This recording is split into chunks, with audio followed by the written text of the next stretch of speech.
Hello সবাইকে, সুলেখার daily ব্লগে তোমাদের সকলকে জানাই অনেক অনেক ভালোবাসা। আশা করছি তোমরা সবাই খুব ভালো আছো, অনেক সুস্থ আছো। আর আশা করছি তোমরা সবাই খুব ভালো থেকো, সুস্থও থেকো। তো আমরা চলে গিয়েছিলাম পুরীতে ঘুরতে।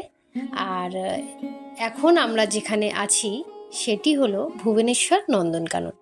তো ওখানে গিয়েছিলাম, ভিতরে কী কী আছে দেখার জন্য ভীষণ এক্সাইটেড ছিল সবাই, অনেকেই প্রথমবার গিয়েছিল। আর এখানে মাম্মামকে নিয়ে গিয়েছিলাম একটু স্লিপ চড়ানোর জন্য। তো এখানেও একটু মজা করছিল, প্রথমে উঠতে চাইছিল না, তারপরে একবার যেই মজা পেয়ে গেছে আর কি বলবো, আবার বলছে আবার চড়াও আবার চড়াও। যাই হোক, ওখানে একটু সময় নষ্ট হচ্ছিলো, ওকে একটু খুশি করে আবার চলে এসেছিলাম এদিকে এখানে কী কী রয়েছে দেখার জন্য। আমি অবশ্য অনেকবারই এসেছি এখানে, বাট ফ্যামিলির সাথেও এসেছি অনেকবার, তবুও আরও যারা ফ্যামিলি সদস্য রয়েছে, ফ্যামিলি মেম্বার রয়েছে, তারা প্রথমবারই এলো। আর এখানে দেখতে পেলাম রয়্যাল বেঙ্গল টাইগারকে।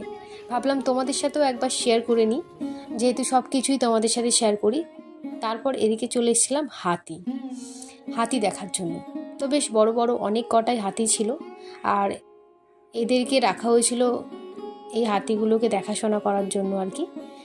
বাঘ, হাতি, ময়ূর, অনেক কিছু ছিল বিভিন্ন ধরনের। বেশ অনেকটা বড় জায়গা জুড়ে। আশা করছি তোমরা অনেকেই এসছো, আর কারা কারা এসছো এখানে অবশ্যই কমেন্ট করে জানিও।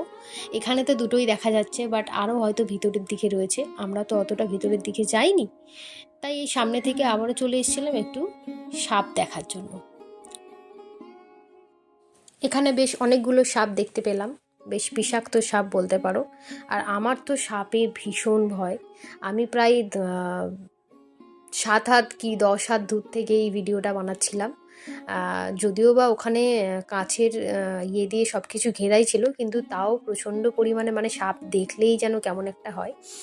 তো তারপরে এদিকে চলে এসেছিলাম কুমির দেখার জন্য। বেশ বাচ্চা বাচ্চা কটা কুমির ছিল, দেখলাম বেশ ভালো। অবশ্য একটা ব্যাপার কি হয়েছে যে এরা কেউ নড়তে পারছিল না, জানি না কেন, হয়তো অনেক বয়স হয়ে গেছে সেই কারণে। আর এখানে তো দুটি বাঘ ছিল, এখানে একটি সাদা বাঘও ছিল আর কালো ওই যে লাল লাল যে বাঘগুলো হয়, যাই হোক, অনেক 2-3 ধরনের বাঘই দেখলাম। আর এখানে মা, বাবা, শাশুড়ি মা, শ্বশুর মশাই সবাই প্রায় ছিল। তো বাবার সাথে ভিডিও বানাচ্ছিলাম দেখে মাও একটু রাগ করতে শুরু করেছিল, তাই মাকে নিয়েও একটু ভিডিও বানিয়ে ফেললাম দেখো। আর এখানে আমার ফ্যামিলি সমস্ত মেম্বার যাচ্ছিল, আর পুরো জায়গাটা তোমাদেরকে একটু ঘুরে ঘুরে দেখাচ্ছিলাম। আর বোন এদিকে একটু শেয়াল দেখানোর চেষ্টা করছিল, বাট আমরা শেয়াল দেখতে পাইনি দুর্ভাগ্যবশত। আর এখানেও আবারও দেখে ফেললাম ভাল্লুক, 2-4টে ছিল, বেশি ছিল না। তো খুব রেস্ট নিচ্ছিল, গরম। আর সেই দিন